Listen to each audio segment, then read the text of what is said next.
Yeah. The kimura, so from kimura, I'm going back a little bit. In the kimura, how do you grab with one hand the wrist and keep the hand there? Yeah, so this is actually a very good grip from a lot of places. So let's say if you're on the back, and this is the case, right? So see how my hand comes through and I grab the palm here. So this is super nice. Let's say if I'm going to attack for a choke, this palm grip here, I'm bending his wrist back and I'm pulling it towards his chest. So now if he tries to use that hand, it's quite difficult. Whereas maybe very common, or the thing that you think is good, is to grab the wrist. But the fact is now he pulls away and I can't really hold on to that grip very well. Same thing applies here. See how I grab the palm? So it's the same idea there. I control his wrist, I can bend his arm, and that buys me time to throw the leg over. There is no wrist lock situation there for him? Maybe. I don't get a lot of wrist locks. Again, I'm not a wrist lock specialist or anything like that, but that's not where I get them if I do. You can find out on that. If he dies, he dies. I haven't had much of success with it. So on bottom, what people have a tendency to try. So I got the arm. Some people will try like locking here and then squeezing. But the fact is, because my knee is like holding around his wrist, I can't really pinch much more than this. You see? Whereas if the case was, let's say, more like on my thigh or something else, I would be able to do this. You see how I can pinch, and that would create the bicep slicer. So I feel like if this is the case, and this is the maximum I might be able to pinch, then it's not gonna work too well. Maybe some people, might be some details that I'm missing out as well. Is there a Tarik Hopstock from the close guard? I think you have something... Close guard is rough. So think of this. You want basically to go out of the close guard, to go to half guard, to go to Tarik Hopstock. So you're just, walking a long road to just come back again. And for me, if I'm in close guard, this is such a good position to set up other things. And like offensive-wise from him, it's very little that he can do, right? If you want to watch like basic stuff, if you saw Mika Galvao, he did this to me. He just went here, catch my back, and that's all you need to do, right? Basic stuff that still works. Absolutely. Do you find that your positioning back and forth between the roll and the posture, or do you have to wait for them to sit out the posture and you're just two independent? Exactly what you're saying. Okay. So you want to make them kind of feel like, oh shit, he's trying to roll me forward, so I'm gonna posture up. And then when you're trying to push him back, oh no, I'm gonna go forward. So usually it's like this, 1, 2, and then go.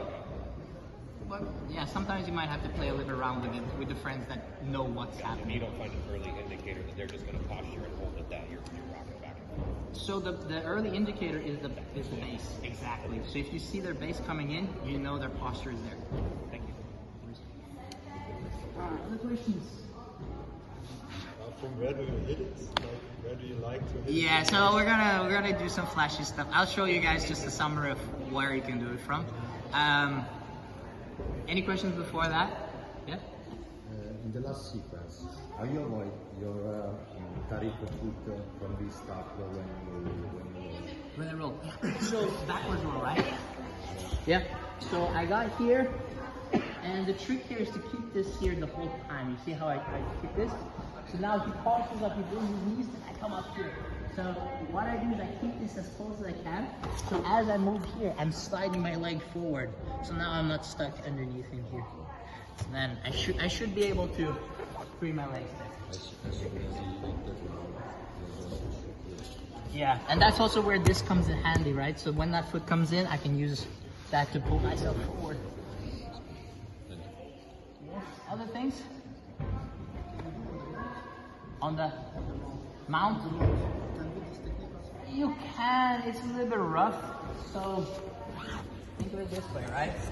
If I'm in the mount, it's a lot, like very few times you'll find this happening here, okay? There is, of course, the case of scenario where people are trying to go underhooking your leg, then you can do it, but I feel most people are gonna be here. And then it's gonna be rough to go there. That's where you can do it, yeah. So if you're in an armbar position, so you're here, you can throw this leg over, and then you can start stepping on their hip here. So once I'm here, this is the same thing as earlier. I actually sit up and start walking. That's one way to do it. But then I'm like thinking, if my armbar sucks this much that I have to do this instead, maybe I need to reconsider my armbar a little bit. But yeah, that's how it is. So just to show you guys some cool ways you can set it up as well. So if you guys are a fan of collar sleeve, this type of guard, you can for example, step over, chop over the head, pull yourself up, throw the arm in, and you're back into the same position.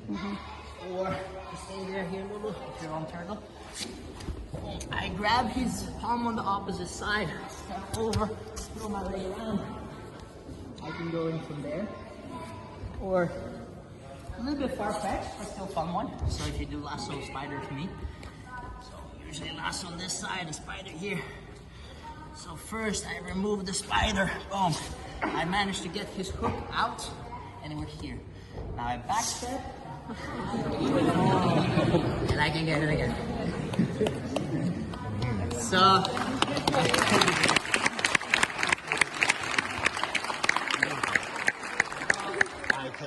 what I teach you today is pretty much the core of this position, the Tarik Hopstock. And from there, I want you guys to get creative on how you can get into this situation or this system or subsystem, you could call it. Okay? So it was a pleasure to be here with you guys. Again, you guys are a bunch of people, so I didn't feel like I could get to on a personal level with every one of you. But hopefully through the camp, I'll get to be talking a little bit more with each and one of you as we go. Okay? Thank you guys so much. Thank you.